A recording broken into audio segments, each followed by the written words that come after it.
Okay, need a mic. Testing, 1, 2, 3. All right. I'm going to talk about practice management, everything you need to know in 10 minutes. Obviously, it's impossible. So what we're going to do is just give you some pearls of framework so you can think better. You know, what's so important is vision. I can't quote the Bible exactly, something about, if there's no vision, you will perish or the land will perish. And I truly believe that. Vision is everything. If you don't have a vision for your life or your career, you won't be going anywhere. And I really believe that if you don't have a vision right now, an exercise that I did that was very helpful for me was called a hot pen exercise, which essentially means you sit down with a blank sheet of paper and a pen, and you start to write where you want to be in 1 year for about 20 minutes. And that means everything, personal life, professional life, because everything is integrated. If you have an unhappy personal life, it's very hard to have a fulfilling professional life, and vice versa. So start with writing where you want to be in 1 year, and then go to where you want to be in 3 years, and then 5 years, and then 10 years. And when you do that, your subconscious brain starts to evolve and starts to come up with some answers of where you want to be. The other thing you can do is do that before we go to sleep. Let your subconscious brain drive you, because we only use 10 or 11% of our brains on a good day. Today I think I used 12, but anyways. This is a revolutionary device. It really is. And it started with the brain of one man. And if you can dream bigger, you can achieve bigger. And I think it's so important to dream big. Bigger than you can even imagine. Don't finish this hair course and say, boy, I got so much information, I don't even know what I want to do with this. Should I do this or should I not? Where's your heart lie? Where your heart lies is where your mind will follow. And that's really where the passion sits, and this is why I really love this guy. I think he's just a genius. And spend that time when you're driving. And Tony Robbins, which I really advise you if you can go to one of his seminars. I went to his last year. The Date with Destiny, spent a whole week, thought it was going to be just a contrivance, but it was a life-changing experience for me in every facet. Spend the time, he calls net time, no extra time, which is driving time, and investigate how to be better, right? I love Joel Osteen, listening to him. It just soothes me as I'm driving to work, and I've been now listening to his audiobook Breakthrough, second time. I've listened to a lot of his audiobooks, and I like one story he has. It's about a fisherman, and this fisherman is fishing, and he takes a big fish, and he looks at it and he throws it back in the water. And he takes another big fish and he throws it back in the water. Takes another big fish, throws it back in the water. He gets a small fish, puts it into his boat. Does this all day. And this other fisherman comes and says, "What are you doing, sir? I mean, I'm seeing you taking all the big fish, you're throwing back in the water, and you're keeping the little tiny fish." He goes, "Well, it's easy. I have a 10-inch frying pan. That's all I can cook." So, if you believe, or whatever faith you have, believe big. Ask God for big things. Have big faith. Don't be small. And that's huge. Don't have a 10-inch frying pan. Have a big frying pan, what you want. And that's what I'm trying to get you through in 10 minutes. Leadership is so important. I always say I'm a bad manager, but a decent leader, I hope. And I'm struggling always to be better in leadership. Leadership is about bringing people on board to your vision. Management means I'm going to micromanage you to death. So I have good managers in my office, but I try to lead better. Because if you can lead better, you can have better managers, you can have better staff. And read all the time, think all the time, and really take that time, that personal time out to try to be better as a person as well. Mentorship, you heard from Vance, is critical. This is my mentor, Ed Williams. I went to a lot of fellowship programs, and I went with Ed by my gut. And because he's just an amazing leader. The first day I started with his fellowship, I said, "Ed, I'm a control freak." He said, "Sam, you're never going to succeed in life," and he's right. And he was very right. It hurt my ego, but it was right, because you cannot control everything. You have to let talent flourish. You have to hire talented people around you and let them flourish. And I like the expression, find a mentor and be a mentor. You can be a mentor to anyone. If you have that, Joel Osteen talks about a service mentality, which is that if you start to serve in small ways, small, tiny ways, you can make a difference and impact in your own life that you can't even imagine. Maxwell, read all his books. Leadership Gold and 21 Irrefutable Laws of Leadership, teamwork ones, fantastic. This guy's a genius. I like the saying, people quit people, not companies, right? You quit a manager. You quit someone else. Don't be that manager that someone wants to quit. I've had 3 people this year with me, 10 years, including Amina. I sent them on trips because they deserve it. It's not about money. It's about bringing people on board to your vision. And know your weaknesses, because you know what? Your staff knows them. There's no way you're going to hide it. Just declare them. They know it. And I like what he says is that work on yourself. If you lead better, you're going to get better people to work with you, because a 6 will not follow a 5. You try to be a 9, and you're going to bring 6 and 7s to follow you. Now, that doesn't mean intelligence. People always misunderstand that. I hire smarter people than I do. I am. But it means leadership qualities. A person will not follow a bad leader. It just won't happen. And leadership's not about a title. You can just look around and find where leaders are. They lead better.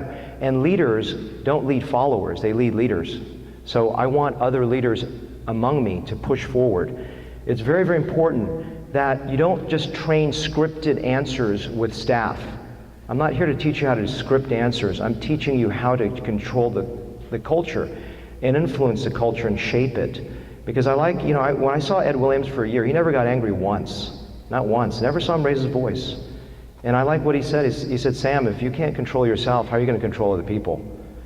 It's very, very important to be always in a calm state, because if you have a disquieted energy when you go to work, that will be earth-shattering across everyone else. I like the saying that after someone meets you, do they feel more at peace or do they feel more anxious? Does this have anything to do with hair? Yes, it does. This will shape where your heart is for the next 10 years, because that is more important than where your mind is. And your mind will follow your heart. So, another 2 books. I read a lot of things that influence me because they're greater thinkers than I.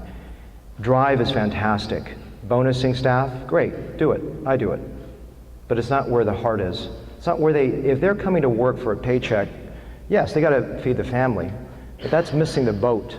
Inspire them to a deeper why. Simon Sinek, watch the little YouTube video if you haven't seen him. I've read both of his books, Leaders Eat Last, his new one, and Start With Why. Why do I love Apple? Why am I so passionate? If you're on my Facebook, you know that I'm a bit obsessive with Apple. It's because I believe in their vision.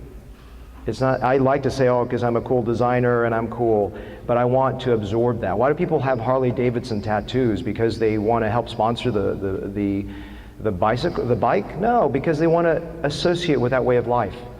And they want that culture absorbed. So culture is the core of everything. And where does culture begin? It begins with happiness.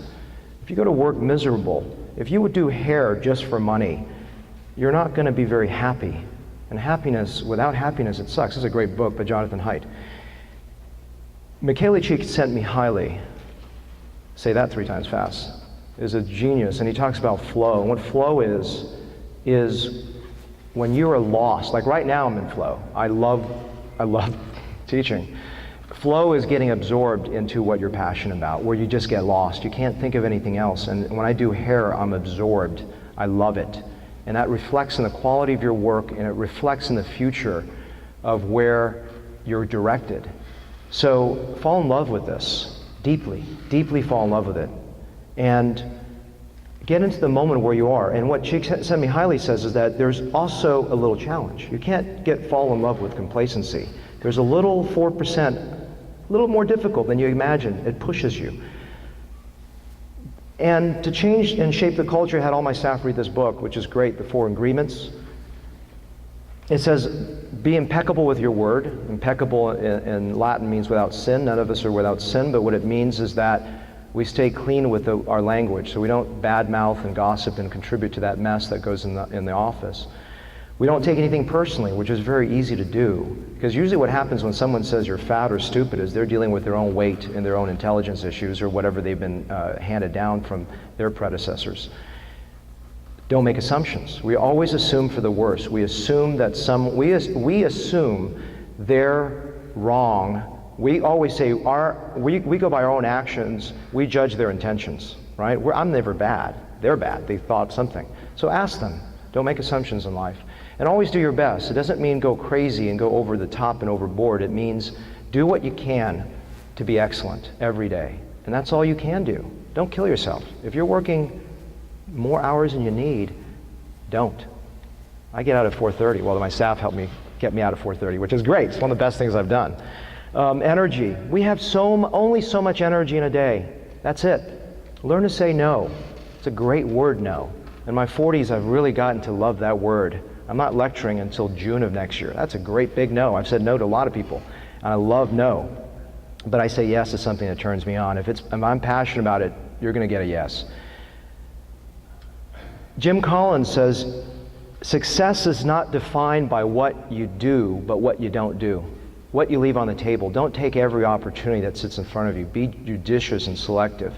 And the other thing, I've been part of this organization called Entrepreneurs Organization for over a decade. We meet every month. If we're 1 minute late, it's a $200 fine. Actually, 1 second. If you're late twice, you're gone for life. And I like that. And what they say, and what I've learned, is that no business is a stepchild. If you treat hair as a stepchild to what you do, you will never succeed. You have to treat it with a commensurate passion that you have for everything else in your career, or don't get into it, or you will die, and you'll do a disservice to your patients. Focus is very important. When I had just had hair on the menu, I didn't get anywhere because it was just like, oh, by the way, I do hair. You got to spend that time to develop that business as a business and as a practice. And that's very, very important. So I have a separate face site, which is more driven toward emotional, and hair, which, because it's 80% men, is more toward technical, you know. Education is huge. I was having lunch with my friend, genius woman, in San Francisco after the hair meeting last year, and just talking to her, she's a dermatologist, I could realize, I said, I'll make up a name, Susan. Susan, you haven't been to a meeting in what, 4 years? She says, hey, how'd you know? I said, because you sound like you're 2008. You're so far out. Let me tell you the 10 things I've learned in the last year alone. Go to meetings, all of them, whatever you can do. When you pick up a pearl or two, it shapes your whole next 20 years. That little microsin thing that, that, again, I don't have financial affiliation with him, but I brought him here because I thought you guys would benefit from it, because it's helped my business, so I thought, hey, let's bring him over here. And when I teach, I try to use a Socratic method, asking questions that may be the point of annoyance, but redundancy is critical. What you're going to see, don't look at the educational value here and say, God, he said that 6 times. I say that to my patients 6 times. Communication is predicated upon understanding, and I want that person to understand it. So I'm going to educate you from 50 different angles in this thing, and this course was designed with that in mind.